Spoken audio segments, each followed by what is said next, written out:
Მადლობთ. მე მინდა გავაკეთო განცხადება იმ პრობლემის შესახებ, რომელიც სახელმწიფომ თავისი ქვეყნის მოქალაქეს სეიხან მუზაევს შეუქმნა. 2013 წლის ოქტომბერში ის იმყოფებოდა ახმეტაში, ქუჩაში, მოულოდნელად გაჩერდა მანქანა და უცნობმა პირებმა ბატონი მუზაევი ამ მანქანით თბილისში, რუსთაველის 28-ში უშიშროების კონსპირაციულ ოფისში ჩამოიყვანეს. სამმა პიროვნებამ, რომელმაც მათ თავი არ წარუდგინა, დაიწყეს მასთან საუბარი.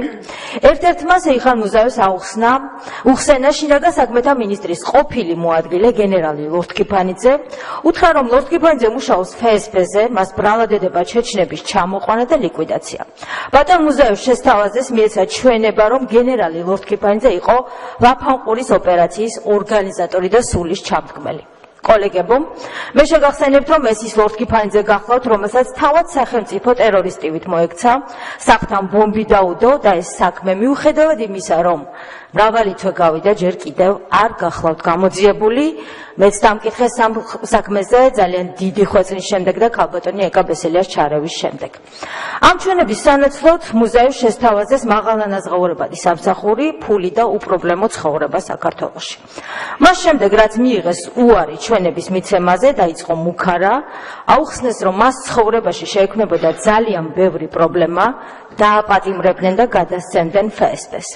ბატონი მუზაევი დაბეჯითებით აცხადებს, რომ ამ სამი პიროვნებიდან ერთ-ერთი იყო ვალერი ზუმბაძე, კონტრდაზორის საგამოძიებო სამსახურის უფროსის მოადგილე.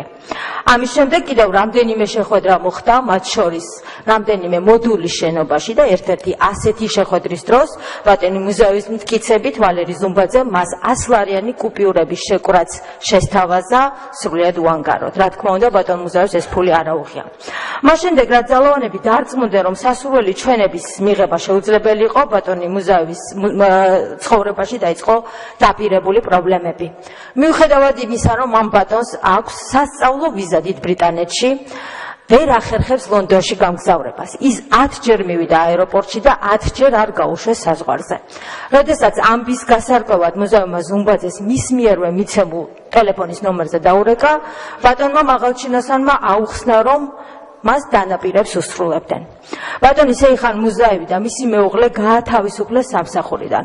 მან იმართა წერილობით უჩანანუაშვილს, შინაგან საქმეთა მინისტრს, გენერალურ ინსპექციას, პროკურატურას, პირადად შეხვდა ქალბატონ ეკაბესელიას, ქალბატონ ნანა კაკაბაძეს, მაგრამ როგორც თვითონ აცხადებს, არც ერთი ამ უწყებიდან მას არანაირი პასუხი არ მიუღია. გამონაკლისი იყო ბატონი უჩანანუაშვილი, რომელმაც მოსწერა, რომ მისი საკითხი მოიკითხა, მაგრამ სამწუხაროდ ვერც სახალხო დამცველმა ამ კითხვებზე ვერც ერთი უწყებიდან პასუხი ვერ მიიღო. საქართველოს მოქალაქე სეიხან მუზაევი დღეს არის პარლამენტში და ის ამ წუთას პარლამენტის სხდომას ესწრება. ის აქ მოვიდა იმისთვის, რომ რადგან ვერ მიიღო ვერც ერთი პასუხი, თქვენგან მაინც მიიღოს პასუხი კითხვაზე, რატომ აქციეთ ის საკუთარ ქვეყანაში პატიმრად.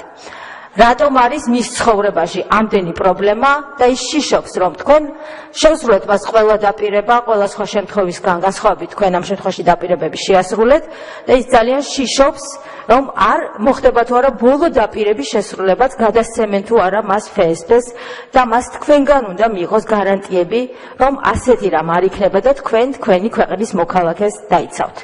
მე მინდა შეგახსენოთ, რომ ბატონი მუზაევის წინააღმდეგ სისხლის სამართლის საქმე არანაირი აღძრული არ არის, ხვალის დილით მე-11-ად მივა აეროპორტში, მას კიდევ აქვს აღებული ბილეთი და შეეცდება დატოვოს ქვეყანა. მადლობთ.